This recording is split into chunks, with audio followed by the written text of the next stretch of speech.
सुप्रभात दोस्तों, एक बार फिर आपकी तरफ बड़गांव की ओर। अब तक हमने बात की थी विज्ञान, उसका एक शाखा भौतिक विज्ञान। अब उसी को आगे बढ़ाते हुए मैं बात करूं तो भौतिक विज्ञान का जो आधार है, जो मूलभूत है, इसकी जिसे रीढ़ की हड्डी बोलते हैं, उसे बोलते हैं मात्रक।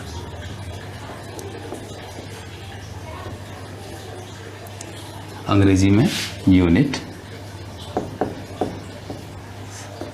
अब मात्रक है क्या, किसे बोले मात्रक, राइट? किसी भी भौतिक राशि को नापने के लिए जो न्यूनतम इकाई मानी जाती है उसे बोलते हैं मात्रक, राइट? इसे घोटना नहीं है, बात को समझना है। किसी भी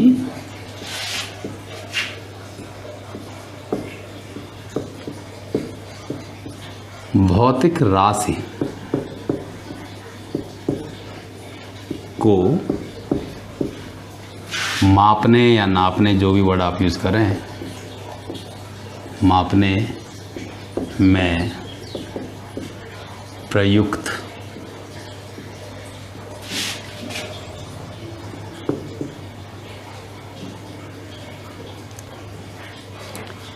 न्यूनतम मान को मात्रक कहते हैं। ठीक है, जब शुरुआत में फिजिक्स, भौतिक विज्ञान शुरुआती दौर में था, तब तीन ही भौतिक राशियां प्रचलन में थी, जैसे लंबाई, लेंथ जिसे अंग्रेजी में बोलते हैं हम लोग। इसके बाद आया द्रव्यमान, हम कहते हैं मास, और तीसरा था समय। ठीक है, टाइम। ये तीन भौतिक राशि शुरू में प्रयुक्त की गई थी, लंबाई, द्रव्यमान, समय। सवाल उठा इसे नापे कैसे? तो शुरुआत में हमारा वेदांत में तो बहुत पहले से है, लेकिन जो हम आज की मॉडर्न साइंस या जिस विज्ञान को हम पढ़ रहे हैं उसमें शुरुआत फ्रांस और ब्रिटेन से ही मानी जाती है। तो इस मामले में फ्रांस थोड़ा सा आगे था।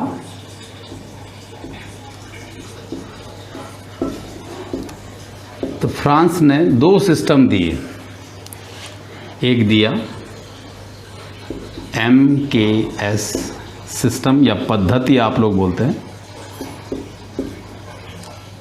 दूसरा CGS पद्धति। ये दो जो हैं फ्रेंच सिस्टम कहलाती हैं।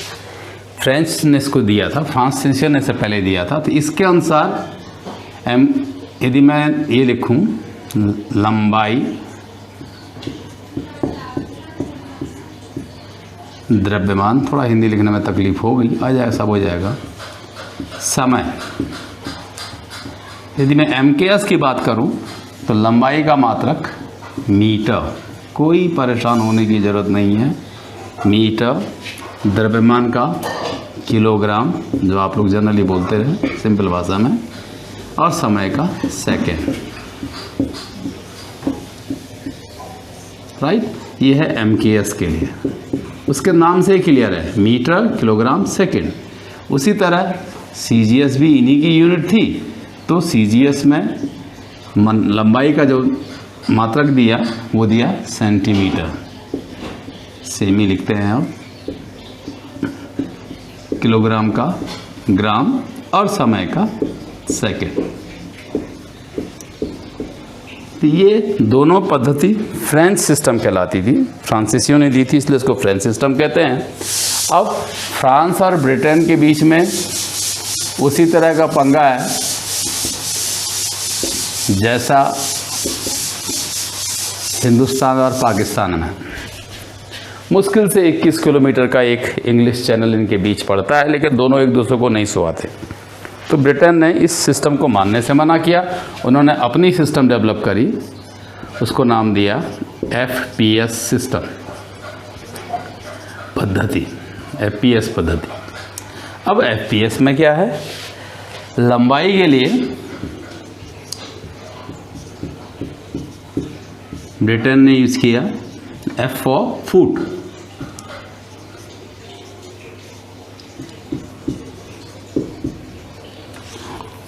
द्रव्यमान के लिए, मास के लिए पाउंड।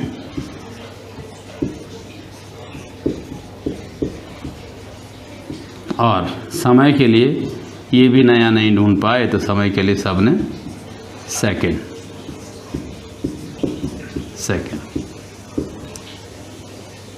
तो ये 3 पद्धतियाँ प्रचलित थी, आपस में इंटर रिलेटेड भी थी। मीटर को सेंटीमीटर से जोड़ना है या किलोग्राम को सेकंड, तो आपको आता है 1 मीटर में 100 सेंटीमीटर। बेटा उल्टा भी सीखना है। तो 1 सेंटीमीटर में यदि आप 1/100 लिखते हैं तो इसको लिखते हैं 10⁻⁻2 मीटर। ठीक है। किलोग्राम का 1 kg 1000 ग्राम सभी जानते हैं इतना, तो राइट। इसका उल्टा बोलें तो 1 ग्राम में कितना होगा? 1/1000, 10⁻³ kg। ये तो सिंपल इंटर रिलेशन था। सवाल उठा ये पाउंड को कैसे जोड़ें, क्या रिलेशन है पाउंड का फुट का, राइट। अब आपने देखा होगा ज़्यादातर आपकी हाइट आपका मास्टर फुट और इंच में ही बताता है। क्या आपको पता है 1 फीट में कितना होता है? 1 फुट में कितना सेंटीमीटर होता है? या 1 सेंटीमीटर बड़ा है या फुट बड़ा है? तो याद रखिए फुट ही बड़ा है और इसकी वैल्यू है 30.30 सेंटीमीटर। हमेशा याद रखिए। आपका जो स्केल होता है, जो स्कूल आप ले जाते हैं डीलर की दुकान से ख़रीद के, वो 30 सेंटीमीटर वाला ही होता है, उसको 1 फीट बोलते हैं, राइट। तो 1 मीटर में कितना फीट हुआ फिर?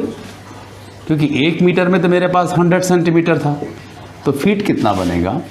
100 डिवाइडेड बाय दिस 30.30। तो हमको ये सब नहीं करना, हमको सीधे याद रखना है। याद रखिए 1 metre is equal to 3.28 feet.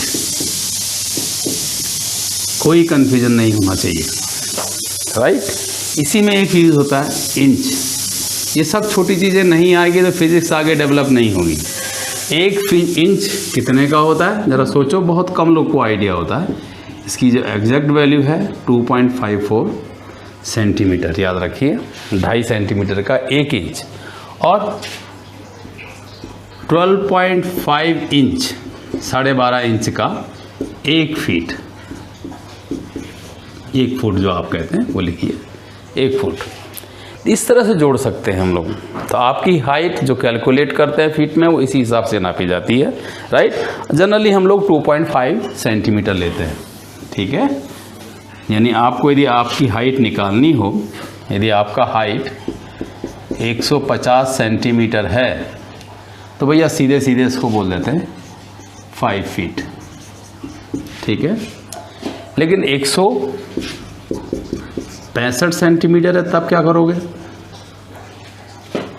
तब क्या करेंगे? इससे फीट तो अलग कर लेंगे। चलो 150 सेंटीमीटर हमको पता है 150 होता है, प्लस 15 सेंटीमीटर ऐसे बना लेंगे।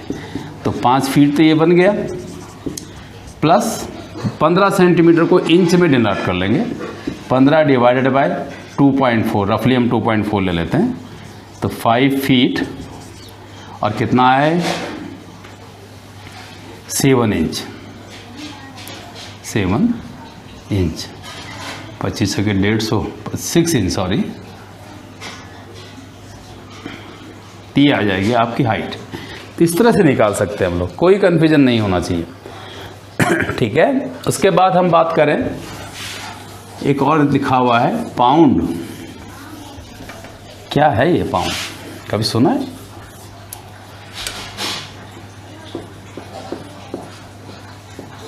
भाई हमारे टाइम तक तो नहीं, लेकिन अब गांव में भी आपने देखा होगा खूब बर्थडे मनाया जाता है। हॉलीडे से केक रोज़ आ रहा है, राइट। 2 पाउंड 3 पाउंड 4 पाउंड, लेकिन कितने लोगों को पता है? कभी पूछने की कोशिश करी? फौजी जोश में ले आता है 3 पाउंड 5 पाउंड 4 पाउंड, कभी ये नहीं पूछता कितने ग्राम का है, कितने केजी का है। क्या आपको पता है? तो याद रखिए ये सब कुछ आना चाहिए, राइट। वो बेवकूफ़ बना देता है बड़े आसानी से। 1 पाउंड की जो एग्जैक्ट वैल्यू है वो है 453.6 ग्राम, 450 ग्राम का। ठीक है। और जो कमर्शियल यूज़ होता है उसमें लड़ने की ज़रूरत नहीं है, वो बता देगा आपको। जो कमर्शियल यूज़ करते हैं हम लोग, जैसे उसमें केक के केस में कह लीजिए या ऊन के केस में कह लीजिए, तो कमर्शियल यूज़ में वो 400 ग्राम देता है। लेकिन ये सही वैल्यू नहीं है, सही वैल्यू ये है, राइट। अब 1 केजी में कितना हुआ था? 1000 ग्राम। उस फिर कितने पाउंड हुए? तो दिस 1000 डिवाइडेड बाय 453.62। तो 1 केजी जो आता है, याद रखिए, वो होना चाहिए 2.21 पाउंड। तो याद रखिए, जो आप केक लेके आते हैं बाज़ार से, ज़रूर पूछिए भाई कितने ग्राम का है, राइट। कभी भी देखना उसका बेस सबसे सख्त चीज़ होती है, उसकी वजह आधा वेट तो उस गत्ते का ही हो गया। आपने क्या खाया? खाली मलाई खाया और ब्रेड खाया। तो ठगने से बचिए, थोड़ा पूछिए उसको कितने ग्राम का है, राइट। वो क्या करेगा? गत्ते सहित तोल देगा, कहना आधा तो तेरा गत्ता है। तो लड़ना नहीं है, पहले ही बात को क्लियर कर देना है कि भाई देखिए इतना चाहिए। अब आप देखेंगे हमारे देहरादून में या बड़े सिटीज़ में अब पाउंड की बात नहीं करते हैं, वो सीधा पूछते हैं कितने केजी का बनाना है। वो सही तरीका है, क्योंकि पाउंड में सब घालमेल है, कन्फ्यूजन है, राइट। तो उस घालमेल से बचना है और ये सीखना है, ठीक है। तो ये पाउंड की कहानी है, हमेशा याद रखिए, अब नहीं भूलना है। एक बार बता दिया तो हो गया, बार बार रिपीट नहीं होगा। अब ये पद्धति तो बनी, सवाल उठा कि यूनिट बने कैसे, राइट। किसको हम यूनिट मान लें? ठीक है। मात्रक, क्या गुण होने चाहिए इस मात्रक में? प्रॉपर्टीज क्या होनी चाहिए? यानी गुण। हाँ, ऐसे वाला होता है ना, गुण। तो सबसे पहली चीज जो होनी चाहिए मात्रक में, हम बोलते हैं यूनिवर्सली एक्सेप्टेड। यूनिवर्सली एक्सेप्टेड क्या मतलब हुआ? संपूर्ण ब्रह्मांड में होना चाहिए ये, स्वीकार्य। ठीक। दूसरा, it's value must remain constant in the whole universe. यानी संपूर्ण विश्व में इसका मान एक जैसा होना चाहिए, नियत होना चाहिए। ठीक है। तो ये नियत मान,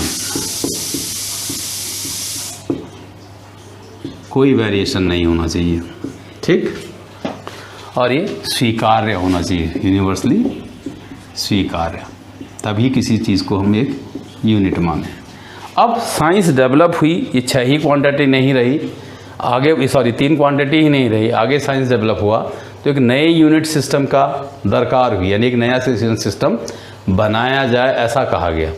तो अब जो हम सिस्टम यूज़ करते हैं दोस्तों, वो है SI सिस्टम। याद रखिए, ये यूनिवर्सली अब सबके लिए है, अंग्रेज़ के लिए भी है और फ्रेंच के लिए भी। SI सिस्टम, ठीक। MKS का ही एक लार्ज फॉर्म है। तो सिस्टम इंटरनेशनली या फ्रेंच एक्सपेंशन है इसका, लेकिन इंग्लिश में ये है इंटरनेशनल सिस्टम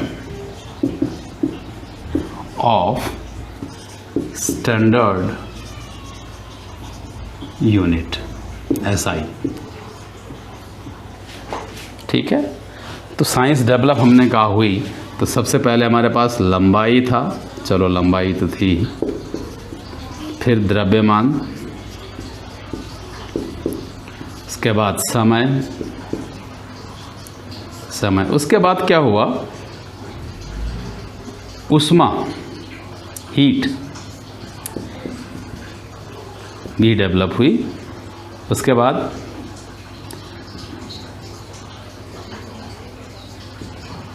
विद्युत धारा और फिर प्रकाश। ये 6 मुख्य भौतिक राशियाँ बन गई, फिर इनके लिए यूनिट बनाना पड़ा। तो लंबाई का unit as it is metre, ठीक है, स्मॉल एम से डिनोट करते हैं। द्रव्यमान किलोग्राम, समय सेकंड। अब इसमें हिंदी अंग्रेजी का रोना बिल्कुल नहीं। उष्मा में तापमान के टेम्परेचर को मुख्य माना जाता है, तो वो है केल्विन या परम ताप भी लिखते हैं, एब्सोल्यूट टेम्परेचर, राइट। फिर बात आई विद्युत धारा। विद्युत धारा में एम्पियर,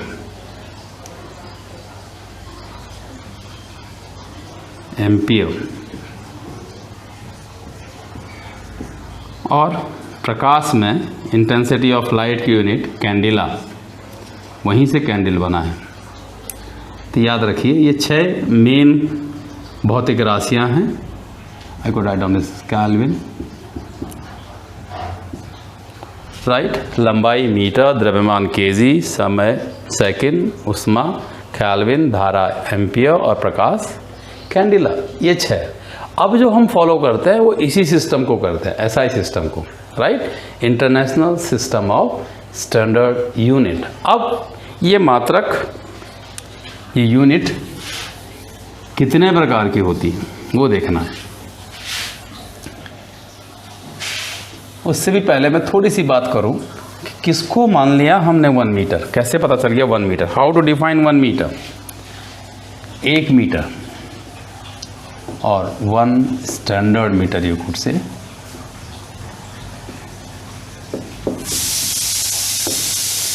इसको डिफाइन कैसे करें? तो वर्ल्ड वॉर 2 से पहले जब तक साइंस इतना डेवलप नहीं हुआ था, तो ऐसा माना गया, ऐसा किया गया कि फ्रांस की राजधानी पेरिस में एक रॉड रखी गई, 90% प्लेटिनम प्लस 10% इरिडियम की, ठीक, A to B, और इसी लेंथ को माना गया 1 मीटर। कहा गया भाई पूरी दुनिया में यही चलेगा, ठीक। लेकिन हुआ क्या, अब साइंस डेवलप हुई तो तकलीफ तो होगी। जब हम नैनो सेकंड की बात करते हैं, नैनो टेक्नोलॉजी की बात करते हैं, तो हम किसी भी चेंज को कैसे डिनाई कर सकते हैं। अब चेंज कौन सा हो गया भाई? तो प्रॉब्लम क्या होगी, यदि मैं इस रॉड को इक्वेटर पे ले जाऊं, इक्वेटर समझते हैं आप? नहीं समझते। विषुवत रेखा, वही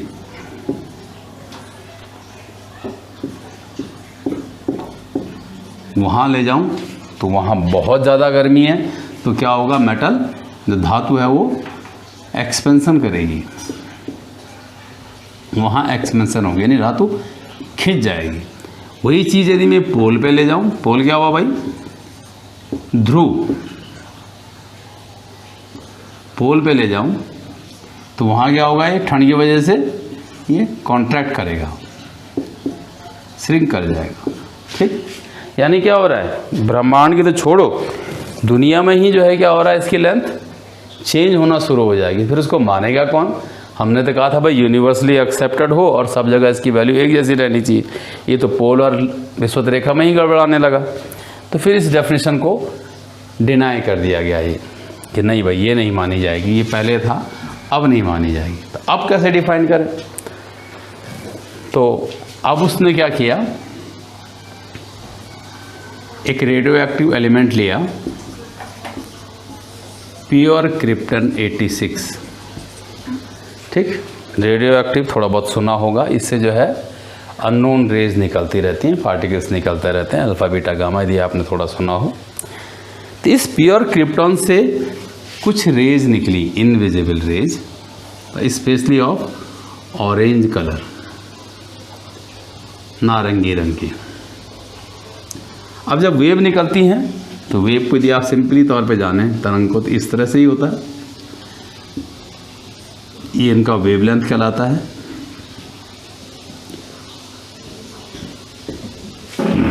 यानी वेवलेंथ एक निश्चित मान है किसी वेव का, राइट। तो अब जो हम डिफाइन करते हैं 1 standard metre is just equal to 1650/76 3.73। यही एक दो डिजिट है जो मैं आपको रटने के लिए बोलूँगा, ये याद रखना है। 16, 50, 76, 3.73 यदि मुझे याद है तो आपको भी हो सकती है। नंबर ऑफ वेवलेंथ्स, तकलीफ हो रही है तो इसको तरंग दैर्ध्य बोलते हैं, लेकिन कोई ज़रूरत नहीं है, वेवलेंथ ही याद रखिए। Number of wavelengths emitted by pure krypton 86। आप यदि भारत की राजधानी दिल्ली में NPL एक है, नेशनल फिजिकल लेबोरेटरी, जो हमारी यूनिट को सेट करता है। NPL national physical laboratory Delhi में है, वहाँ भी जाएंगे तो वो यही करेगा। वो एक क्रिप्टॉन 86 का सैंपल लेता है, उसको ऑन करेगा डिजिट से और आपको कहेगा बेटा काउंट करना, तो ये नंबर अपने आप ही आ जाता है डिजिटल क्लॉक पे। 16, 50, 76, 3.73। ये ऐसी वैल्यू है, आप इंडिया में रहें, चाहे आप पोलर कंट्री में जाएं, चाहे आप इक्वेटोरियल कंट्री में जाएं, चाहे आप संपूर्ण ब्रह्मांड में कहीं भी घूम लें, ये वैल्यू निश्चित रहती है। तो आज की डेट पे यही डेफिनेशन सही मानी जाती है कि एक standard metre 16, 50, 76, 3.73 number of wavelength के बराबर होती है, जो कि प्योर क्रिप्टॉन 86 द्वारा उत्सर्जित की जाती है। एमिट को ना उत्सर्जित निकलती है, राइट। इसी तरह से बात आती है 1 स्टैंडर्ड सेकंड की।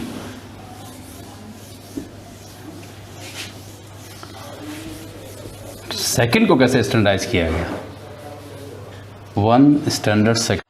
अब वही बिफोर वर्ल्ड वार टू चिल्लाता रहा हूँ, कुछ आइडिया है? 1945 से पहले 1 स्टैंडर्ड सेकंड को डिफाइन किया गया माध्य सौर दिवस के आधार पर। 1 स्टैंडर्ड सेकंड को कहा गया 1/86,400वां part of a mean solar day. क्या हुआ भाई? मीन सोलर डेज मीन्स माध्य सौर दिवस।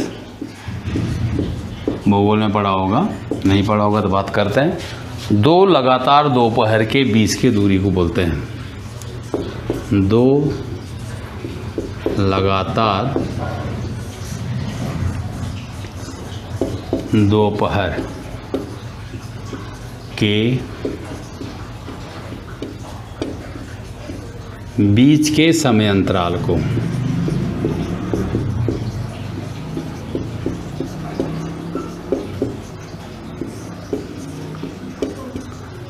माध्य सौर दिवस कहा जाता है।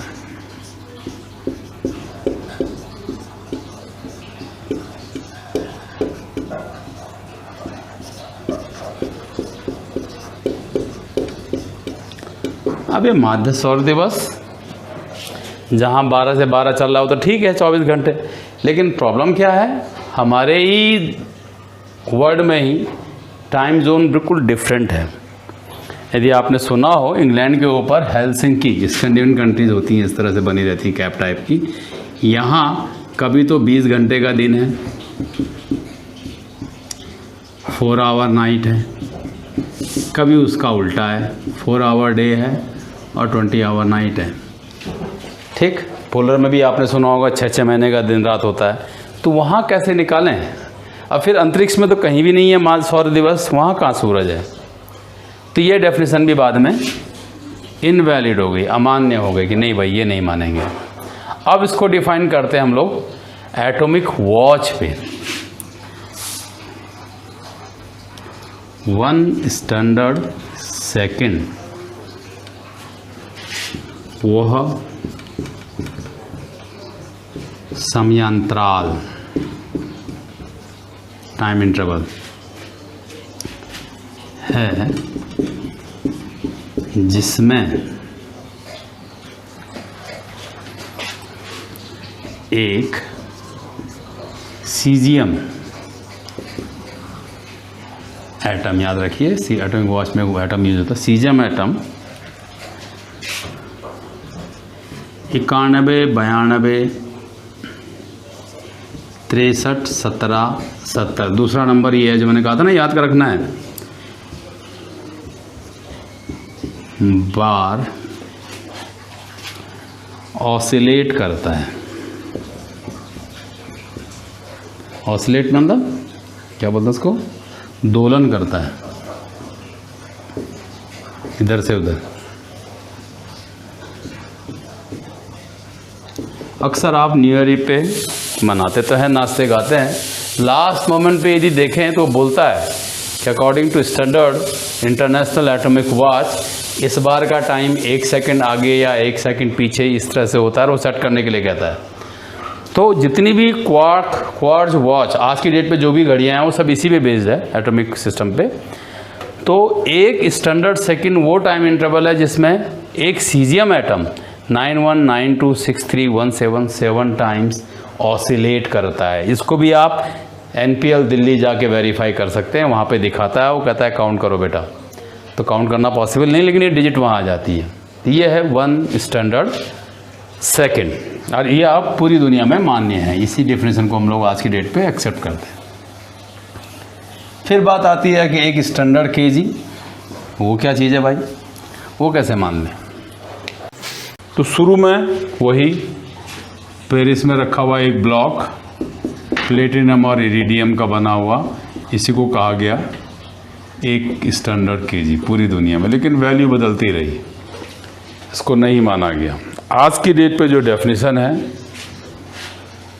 तो उसको हम लिखते हैं 1 standard KG is the mass of pure mass of 1 liter of pure water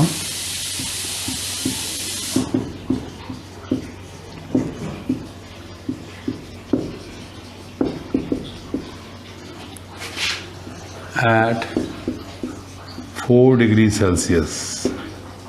आज की डेट पे ये डेफिनेशन एक्सेप्टेबल है। एक स्टैंडर्ड केजी 1 किलोग्राम जो होगा वो 1 लीटर शुद्ध पानी के द्रव्यमान के बराबर होगा। अब क्यों यूज़ किया हमने ये 4 डिग्री सेल्सियस वाटर? तो यदि आपने थोड़ा बहुत भी पढ़ा हो विज्ञान को तो आपने सुना होगा 4 डिग्री सेल्सियस पे पानी का जो डेंसिटी है, जो घनत्व है, वो सबसे ज़्यादा होता है। पानी ना कॉन्ट्रैक्ट करता है ना एक्सपेंड करता है, ठीक है। 4 डिग्री सेल्सियस पे घनत्व ज़्यादा होने की वजह से ही पोलर कंट्रीज़ में आपने देखा होगा मछलियाँ जिंदा रहती हैं, सील वॉलरस सरवाइव करता है। कैसे, क्या कह रहे हैं हम, शायद कम की समझ में ही आया होगा। 4 डिग्री सेल्सियस जैसे जैसे तापमान घटता है, जब तापमान 4 डिग्री सेल्सियस पे आ जाता है तो ये वाली जो लेयर होती है पानी की, ये इसकी डेंसिटी जो घनत्व है बढ़ जाता है, सबसे ज़्यादा होता है।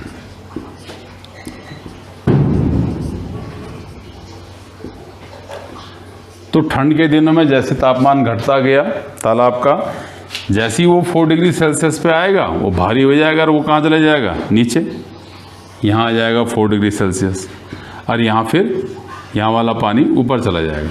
तो ये चलता रहेगा। जैसे ही तापमान 4 डिग्री सेल्सियस से कम हुआ, less than 4 degree Celsius, then it will start freezing, तब ये जमना शुरू हो जाता है, तब ये बर्फ बन जाएगा। लेकिन हो क्या गया, अंदर जितनी भी लेयर होंगी ये सब 4 डिग्री सेल्सियस वाली होंगी, क्योंकि तो डूब गई। तो 4 डिग्री सेल्सियस पे ही वो जो एक्वेटिक एनिमल है, इन वर्ड को भी पकड़ना सीखिए। एक्वेटिक एनिमल मीन जो प्राणी पानी में रहते हैं, सील वॉलरस नाम सुना होगा, seal walrus even fish survive करती हैं। ठीक है, श्रीनगर में डल लेक जम जाती है लेकिन उसके अंदर के प्राणी जिंदा रहते हैं। वो सिर्फ इस वजह से, इस 4 डिग्री सेल्सियस की वजह से, क्योंकि अंदर का पानी 4 डिग्री सेल्सियस होता है और वो अपने आप को उसमें एडजस्ट कर लेते हैं।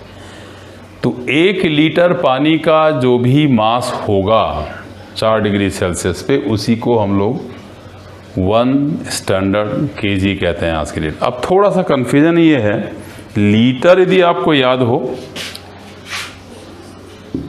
लीटर तो यूनिट है किसका, आयतन का,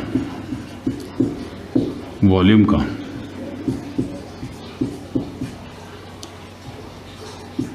और यहाँ बात कर रहे हैं हम लोग द्रव्यमान की। तो चक्कर क्या है, तो याद रखिए, तो 4 डिग्री सेल्सियस पे पानी का द्रव्यमान सबसे ज़्यादा है, वो है 1 × 10³ kg पर मीटर क्यूब। अब सवाल उठता है लीटर होता कितना है भैया, किसको पता है? किसी को पता भी है? बुद्धि को ही पूछ लो, उसको ही नहीं पता, खाली बोलता है 1 लीटर 1 लीटर। तो 1 लीटर, आज से गलती नहीं होगी, इज इक्वल टू, याद रखिए, 1000 centimetre cube. 1 litre 1000 centimetre cube के बराबर होता है। उस सेंटीमीटर क्यूब को ही सीसी कहते हैं। सब गाड़ी दोहरा रहे हैं, 200 सीसी की है, 300 सीसी की है, 500 सीसी की है, कुछ पता भी है? कुछ नहीं पता, खाली हवा में। तो सीसी का मतलब वही होता है उस इंजन की एक्सपेंशन पावर। 1 यूनिट तेल फूकने से कितना एक्सपेंशन दे रहा है। 1 सेंटीमीटर क्यूब, आपका जो बाइक है सपोज करो 300 सीसी का है, तो उसकी इंजन की एक्सपेंशन पावर है 300 सेंटीमीटर क्यूब। सीसी का मतलब वही हुआ। अब इसको मीटर क्यूब में कैसे बदलें, क्योंकि डेंसिटी हमारे पास मीटर क्यूब में है। तो याद रखिए, इसको भी सिखा देता हूँ मैं एक बार, फिर गलती नहीं। ये सेंटीमीटर क्यूब का मतलब 3 बार सेंटीमीटर लिखना है, हम अक्सर गलती करते हैं। 1 सेंटीमीटर मैंने अभी बताया था आपको 10⁻²मीटर, 1 × 10⁻², मीटर 1/10⁻², मीटर, ऐसे किया था। ये आ गया 10⁻³ × 10⁻², 2 2 4 2 6, माइनस का 6 हो जाएगा मीटर क्यूब। यानी ये आ गया 10⁻³ मीटर क्यूब। ये याद रखिए, बहुत इम्पॉर्टेंट क्वांटिटी है। 1 लीटर जो आयतन की यूनिट है, ये 1000 सीसी के बराबर होती है, सेंटीमीटर क्यूब। और मीटर क्यूब में इसकी जो वैल्यू है वो है 10⁻³ मीटर क्यूब। याद रखना, आज के बाद दोबारा ये बात नहीं होगी। अब इतना है तो mass is what, density into volume. फिर अंग्रेजी आ गई, कोई बात नहीं। घनत्व क्या था, द्रव्यमान बटे आयतन, मास ऑफ यूनिट वॉल्यूम। एकांक आयतन का द्रव्यमान ही घनत्व होता है, इसलिए द्रव्यमान क्या हो जाएगा, घनत्व इंटू आयतन। घनत्व कितना है, 1 × 10⁻+3। आयतन कितना है, 10⁻³ मीटर क्यूब, राइट। तो क्या रह जाएगा साहब, ये था केजी पर मीटर क्यूब। तो एक आख सॉल्यूशन जो है तब जाके आता है 1 स्टैंडर्ड केजी। ये है आज की डेट पे, ये एक्सेप्टेबल डेफिनेशन है। अब बात हुई लीटर की, ठीक है। बुद्धि महाराज 1 लीटर को ही 1 केजी बोल देते हैं, क्या ऐसा है? अब आप जरा दिमाग लगाओ तो। याद रखिए, 1 स्टैंडर्ड केजी आयतन के टर्म में बराबर होगा 1 लीटर के। कब? केवल और केवल जब वो शुद्ध पानी हो, शुद्ध पानी के लिए। लेकिन बुद्धि साहब, दूध शुद्ध पानी नहीं है। हो भी सकता है यदि पानी मिला दिया जाए, लेकिन शुद्ध पानी नहीं है। फिर भी हमारे गांव का दूध बहुत बढ़िया है। अब बढ़िया का क्या मतलब हुआ, उस पानी, उस दूध की, जो हम दूध ले रहे हैं बुद्धि जी से, उसका घनत्व साहब कभी भी 1 × 10³ kg/m³ नहीं हो सकता है। यानी दूध पे ये फॉर्मूला अप्लाई होगा ही नहीं। यदि आप 1 लीटर दूध लोगे किसी दूध वाले से तो लगभग 950 ग्राम के आसपास आएगा, वो 1 kg कभी भी नहीं आएगा। वही चीज़ घी का घनत्व और ज़्यादा है, राइट। तब क्या होगा, इसमें यदि आपने बाज़ार से घी लिया कभी तो लिखा रहता है, आँख खोलना ज़रा, 1 लीटर = 800 उल्टा लिख दिया, 816 से 910 तक का होता है ग्राम। तो जितना गाढ़ा होता जाएगा मांस घटता चला जाएगा। तो 1 लीटर कभी भी उसके बराबर ना हो। तो याद रखिए, जब भी आप दूध, घी, तेल कुछ भी लें, उसका रेट ज़रूर पूछें कि भैया लीटर में बोल रहा है या केजी में बोल रहा है। वो सब के सब लीटर में तोलते हैं और मांगते हैं आपसे केजी का वेट। तो मेरा काम यहाँ लड़ाने का नहीं है, लेकिन आपकी आँख खोलने का है कि थोड़ा सा ध्यान दें। 1 केजी घी नहीं होता है, वो 1 लीटर होता है, ठीक है। लेकिन गांव में जो बेचारे घी दे रहे हैं, वो भाई साहब आपको पूरा 1 केजी तोल के देते हैं। वो अलग बात है कि डब्बा सही, तो वो 1 केजी से ज़्यादा ही देता है। लेकिन जो बाज़ार वाला दे रहा है वो 816 ग्राम दे रहा है।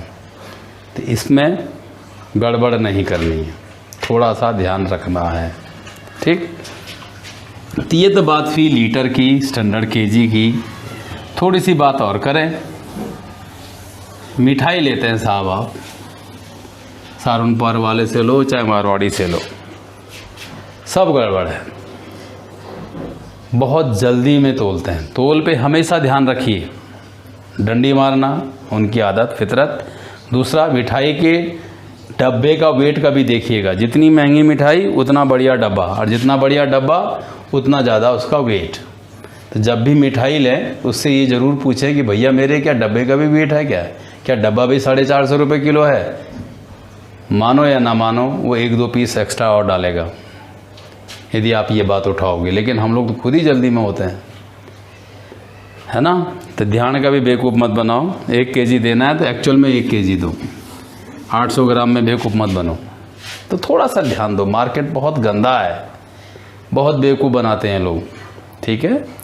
इसी तरह से सुनार का देख लो, मेरे पूरे गांव में एक औरत बता दो जिसको पता हो तोला कितना होता है, चाहे कितनी पढ़ी क्यों लिखी ना हो, नहीं है अंदाज। 1 तोला जो वो लोग लेते हैं, इसका जो एक्चुअल मान है वो 11.56 ग्राम है। लेकिन सुनार की दुकान का जो तोला है, यदि वो बोल के दे रहा है तो अच्छी बात है। जो तोला जो सुनार की दुकान में है वो 10 ग्राम का है, ये ध्यान देना है। साइंस का तोला ये इतना है, 11.56 ग्राम। तो बच के रहिए इन सुनार से, सब कुछ नीचे ही तोलता है। डिजिटल तरह लिए घूम रहा है, उसमें ये देखिए वो 00 पे है या नहीं है, प्लस में है, माइनस में है। थोड़ा सा ध्यान दीजिए, आप लोग ठगे जाते हैं बहुत बुरी तरह से। सुनार तो एक भी सही नहीं है, ठीक है। दूसरी बात, सुनार के केस में मैं आपको बता दूं, ज़्यादातर वो दम भरते हैं 24 कैरेट,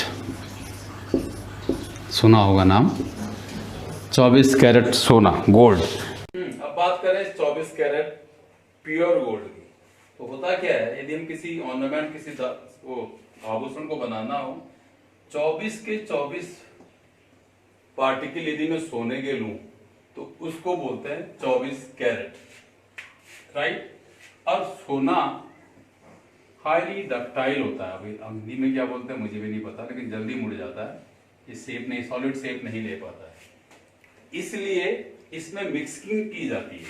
यदि मैं 22 सोने के कण ले लूं गोल्ड और 2 ले लूं कॉपर, तो ये सोना कहलाएगा 22 कैरेट,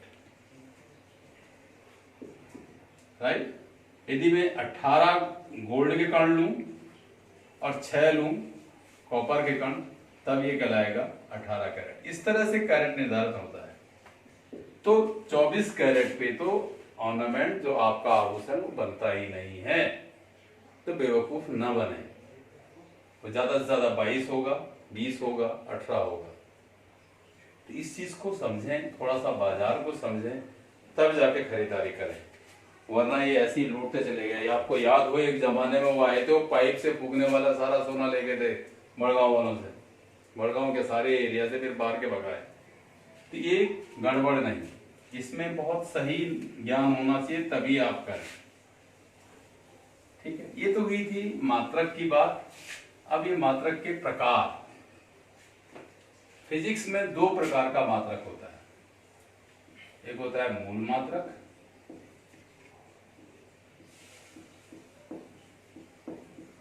और दूसरा होता है व्युत्पन्न मात्रक, शायद ऐसे कुछ बोलते हैं, व्युत्पन्न मात्रक। देखो ज्यादा हिंदी का रोना मत रो, इसको मैं अंग्रेजी में ही बता देता हूँ। फंडामेंटल यूनिट,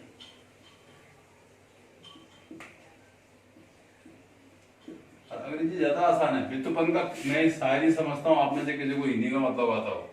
व्युत्पन्न का मतलब है डिराइव्ड, अंग्रेजी में जल्दी समझ में आता है। डिराइव मतलब कहीं ना कहीं से निकाला हुआ, डिराइव। अब मूल मात्रक क्या है साहब? तो ये जो मूल मात्रक है, इसका सबसे बड़ा गुण है ये पूर्णतः स्वतंत्र होते हैं। याद रखिए, इसकी परिभाषा भी ऐसी लिखी जाती है, पूर्णतः स्वतंत्र मात्रक। क्या मतलब हुआ? इसका मतलब इनका आपस से कोई रिलेशन नहीं। ठीक है, यदि मकान बनाना हो तो सीट, सरिया, रेता सब कुछ चाहिए, वो अपने आप में फंडामेंटल है, वो मूल है, तब जाके मकान बनता है। वही हिसाब यहाँ भी है, पूर्णतः स्वतंत्र मात्रक को ही मूल मात्रक कहते हैं। ये 6 हैं जो हमने लिखी थी ना क्वांटिटी। सबसे पहले हमने कहा था द्रव्यमान, लंबाई, उसके बाद द्रव्यमान, समय, ताप, धारा, विद्युत धारा, प्रकाश। ये जो 6 हैं ये कहलाती हैं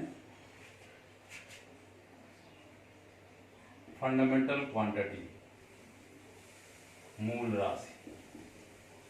भाई इन फंडामेंटल क्वांटिटी की जो मूल मात्रक हैं वो है लंबाई का, आपको बताया था मीटर, मास का केजी, टाइम का सेकंड, हीट का केल्विन, और धारा का एम्पियर,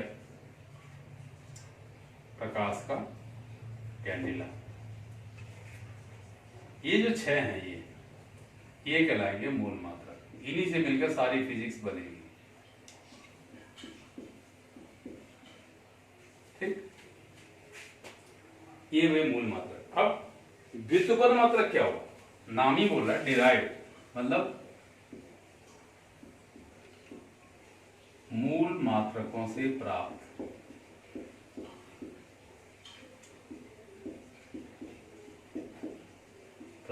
मात्रक यानी मूल मात्रकों का प्रयोग करके तब जो बनेगा।